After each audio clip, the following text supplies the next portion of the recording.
Alors, j'inviterai M. Paul Germain.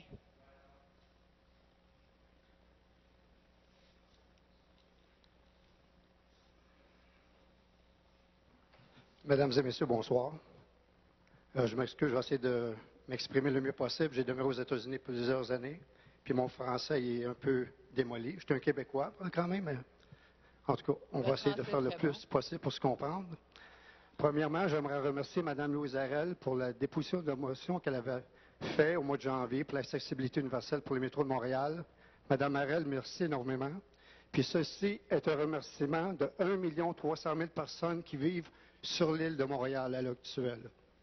Quand on parle de l'accessibilité universelle, que Mme Harel a fait la déposition de ça pour le métro de Montréal, il y a des gens peut-être qui ne comprennent pas le concept, ils voient peut-être seulement les personnes en fauteuil roulant, qui est un nombre de 8 seulement.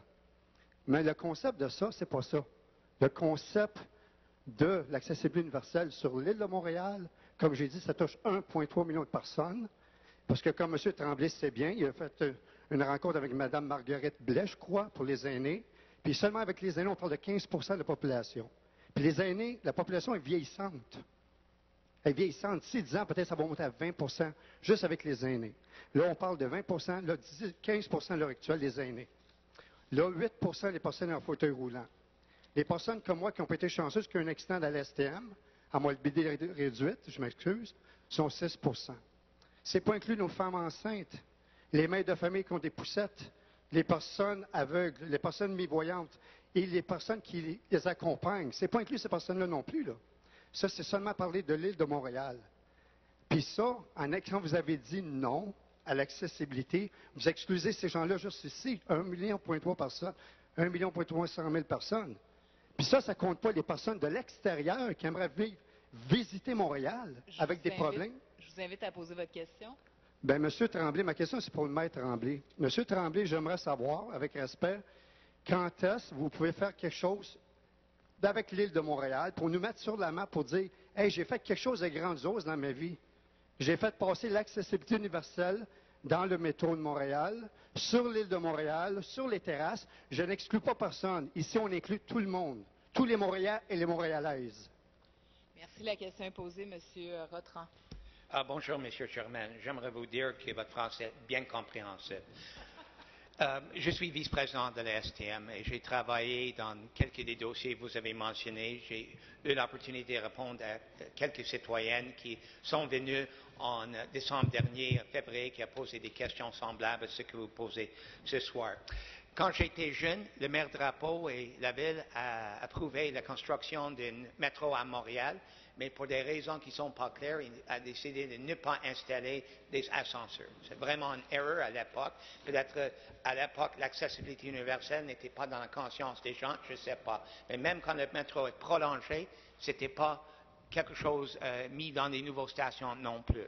Donc, actuellement, on a un réseau de 68 stations. Les nouvelles stations de prolongement à Laval ont des ascenseurs. Tout nouveau prolongement va avoir des ascenseurs et le STM a commencé un retrofitting des stations de métro. Dernièrement, on a touché les métros Henri Bourassa, Bonaventure, Côte-Vertu, Lionel Groulx et Barrie-UQAM au moins pour la ligne 2.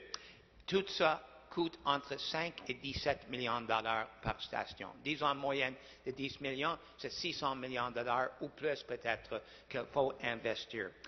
Dans le Renault System 3, qui est un règlement d'emprunt pour des travaux urgents dans le métro que le gouvernement du Québec doit approuver prochainement, il y a 60 millions de dollars ajoutés pour des ascenseurs pour les stations Vendôme et Champ-de-Mars pour répondre aux besoins de deux nouveaux super-hôpitaux et deux autres stations à déterminer par un comité qui travaille sur ce dossier. Je sais, les citoyens qui sont venus disent que ce n'est pas assez rapide, mais c'est une question de moyenne.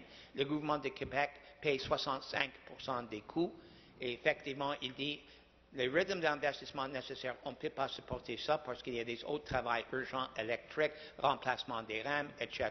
Donc, on a pris avec une décision intérieure qui a été faite et on essaie de répondre à la besoin d'accessibilité universelle le plus rapidement possible. Je vous donne mes apologies, je ne peux pas faire plus que ça et je sais que c'est un débat public. Merci, M. Germain. Merci beaucoup. En question complémentaire, Oui, une oui, c'est question ça, sans oui. préambule. Oui, c'est de quoi de très intéressant que M. Marvin Rothman m'a parlé à propos mais lui, il est vice-président de l'STM, je crois bien. C'est ça. Exact. Moi, monsieur, je suis un bénévole de moi-même. Je vais dans des centres 7 jours par semaine. Je passe de 8 à 10 heures avec des personnes à mobilité réduite, des personnes handicapées. On fait très souvent des sorties, des fois des groupes de 3 et 4 personnes. Comment se fait-il si la STM, ils ont des problèmes d'argent, des coûts, que quand on appelle le transport adopté, ils envoient des fois un autobus, un minibus et 2 taxis pour les 3 personnes qui vont aller à la même endroit, puis ils font la même chose pour le retour. Merci beaucoup. Monsieur Rentrant. Oui, Monsieur Sherman, je pense que je vous ai vu déjà à la STM et je pense que je vous ai donné la réponse passée. On est toujours prêt de regarder les jumelages pour les voyages, mais le milieu, la grande majorité des usagers de transport adapté nous dit qu'ils sont satisfaits avec le niveau de service qu'on donne et le fait qu'il y ait un dialogue entre les usagers et la STM.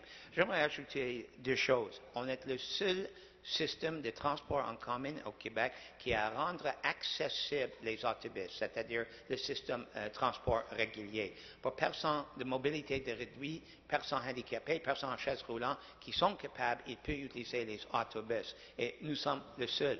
Et comme vous dites, il y a aussi l'option de transport adapté.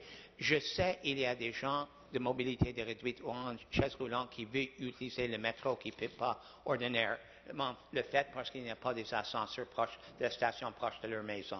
C'est malheureux, peut-être c'est injuste, et un de ces jours, ça va être corrigé. Et je vous dis, c'est le long terme, et dans le court terme, dans la capacité de pays, de société, il y a des autres options que les gens doivent prévaloir. Je vous invite à continuer votre dialogue avec les élus, mais je vous dis, notre moyenne réaliste, on ne peut pas accéder à la demande de rendre accessible l'ensemble des réseaux immédiatement. Merci. Alors, merci d'avoir participé à nos travaux ce soir. Merci beaucoup. Bonsoir tout le monde. Merci.